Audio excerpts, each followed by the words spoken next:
Selamat pagi saudara-saudara, salam sejahtera untuk kita semua. Perkenalkan, saya Penatua Yohana Kesha yang saat ini akan menolong kita semua dalam sapaan Gembala GKI. Kita akan merenungkan firman Tuhan, karena itu marilah kita bersatu di dalam doa. Ya Allah yang Maha Rahim, kami membutuhkan kekuatan dari-Mu setiap pagi. Kami membutuhkan cinta-Mu yang boleh membarui hidup kami. Karena itu kami datang kepadamu pada hari ini, hendak mendengarkan suara-Mu. Berikanlah Roh Kudus-Mu ya Tuhan, supaya kami boleh mengerti. Terima kasih ya Tuhan. Di dalam nama Tuhan Yesus Kristus kami berdoa. Amin. Saudara-saudara, pernahkah mendengar istilah quid pro quo? Quid pro quo adalah sebuah istilah dalam bahasa Latin yang artinya this for that, atau ini untuk itu. Quid pro quo menunjukkan sebuah situasi atau kondisi ketika ada sesuatu yang kita lakukan dan ada sesuatu yang lain yang kita terima sebagai imbalannya. Contoh, ketika seorang istri di rumah mengatakan, "Aku akan masak hari ini, asalkan kamu suamiku cuci piring ya." Nah, ini adalah quid pro quo. Ini untuk itu. Nah, saudara-saudara, quid pro quo ini kira-kira menolong kita enggak ya di dalam hidup? Dalam bayangan saya, dalam batas tertentu, quid pro quo ini mungkin bisa menolong kita. Menolong kita, mendorong kita untuk bisa menata hidup yang seimbang. Tidak hanya menerima terus-menerus, atau tidak juga hanya memberi terus-menerus. Tapi saudara-saudara, pertanyaannya, kalau quid pro quo ini menjadi landasan dari seluruh sikap hidup kita, apa yang akan terjadi? Bagaimana seandainya semua orang di bumi ini mengatakan, aku baru mau melakukan kebaikan, hanya jikalau orang lain juga melakukan kebaikan kepadaku. Bagaimana jika seandainya seseorang mengatakan, aku baru mau mengampuni, hanya jika dia minta maaf kepadaku, bahkan kalau perlu minta maaf kepada publik. Pertanyaannya, kalau dia tidak melakukan apa yang kita harapkan, apa yang terjadi dengan kita? Sampai kapan kita mau menyimpan permusuhan dan hidup dengan hati yang tidak tenang?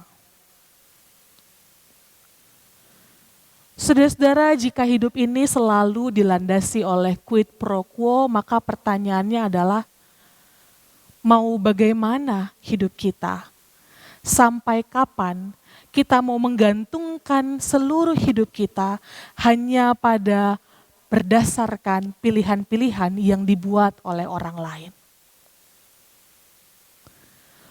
Quid pro quo di sini tidak lagi menolong kita untuk menata hidup, tapi justru menjadi jebakan buat kita, yang justru membuat kita mengalami kelelahan-kelelahan yang sebenarnya tidak harus kita alami.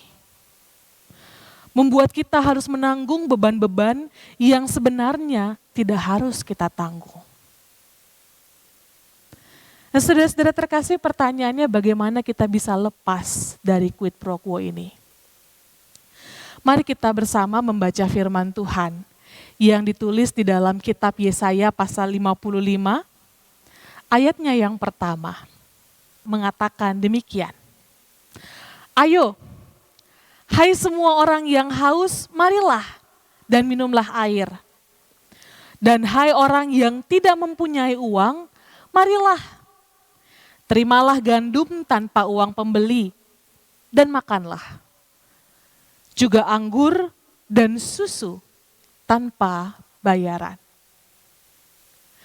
Saudara-saudara terkasih, firman Tuhan mengingatkan kita dalam Yesaya 55 ayat yang pertama ini, bahwa Allah telah menyediakan segala sesuatunya. Dia berdiri seperti mungkin dalam bayangan kita seorang pedagang yang menawarkan barang dagangannya, ayo datanglah, makanlah dan minumlah.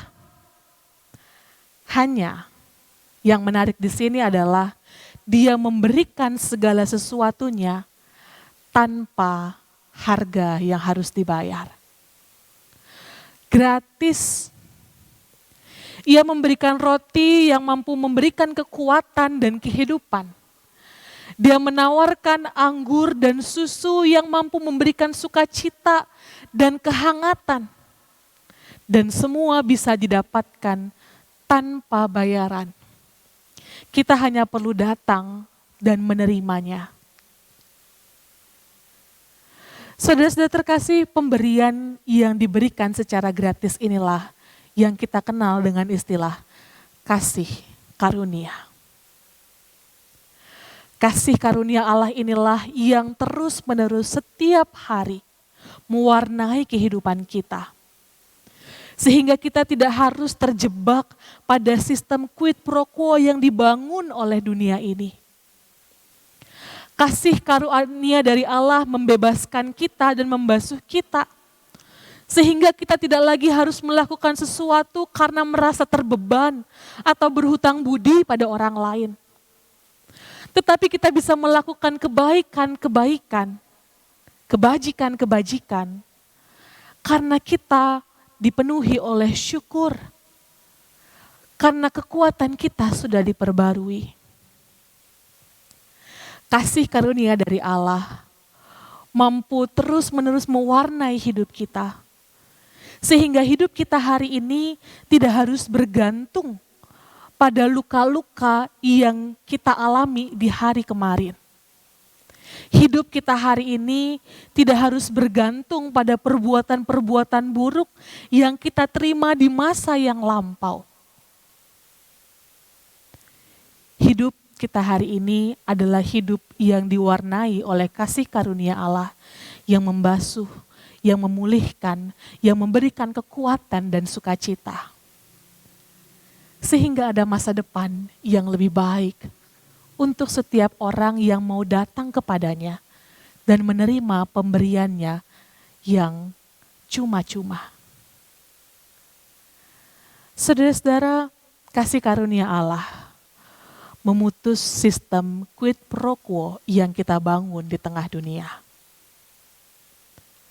Hari ini Tuhan juga mengundang kita untuk datang kepadanya dan menerima kasih itu.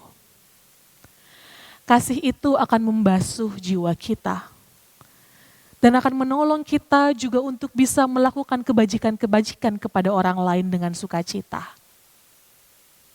Kasih itu akan menolong kita untuk bisa merawat kehidupan, untuk bisa sungguh-sungguh hidup sebagai orang yang merdeka. Merdeka karena kita tidak lagi harus mendasarkan sikap hidup kita pada apa yang orang perbuat kepada kita. Merdeka karena kita punya kekuatan untuk membarui kehidupan bersama-sama dengan Allah yang telah membebaskan kita. Datanglah kepadanya, terimalah undangannya. Semoga kita juga dimampukan untuk hidup di dalam cintanya dan membagikan cinta itu kepada yang lain. Tuhan menolong kita. Mari kita bersatu di dalam doa. Kami ingin ya Tuhan, hidup kami terus diperbarui dari hari ke hari. Kami hendak menyambut kebahagiaan, kelegaan dan kekuatan yang Tuhan sudah sediakan untuk kami. Karena itu kami mau datang kepada Tuhan. Tuhan, tolonglah kami. Kami buka hati kami dan pikiran kami selebar-lebarnya, supaya Tuhan bisa tinggal dan membarui jiwa kami. Mampukan kami ya Tuhan, juga untuk menjadi saluran cinta-Mu hari ini. Di dalam nama Tuhan Yesus Kristus, kami berdoa. Amin. Selamat pagi saudara-saudara, selamat beraktivitas. Tuhan memberkati kita semua.